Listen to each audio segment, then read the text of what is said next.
Alright, I just wanted to show you how I clean. Before I did another video where this, see if you can see this jig, the epoxy just built up. So I just want to show you how I clean them up. I take the wire wheel,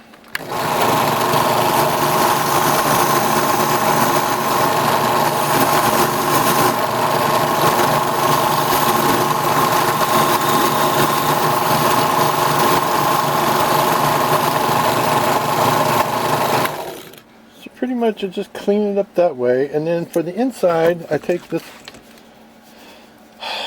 Dremel with the cutting bit on it. It's slow because like I said, this bit will cut right through the metal.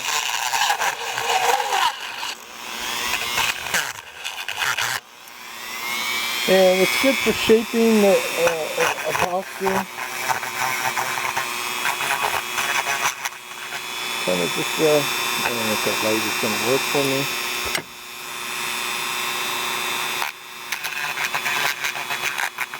So it's so built up, that's why it never made it into.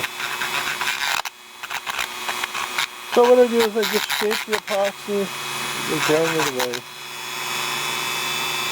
And so I don't mess up the wire,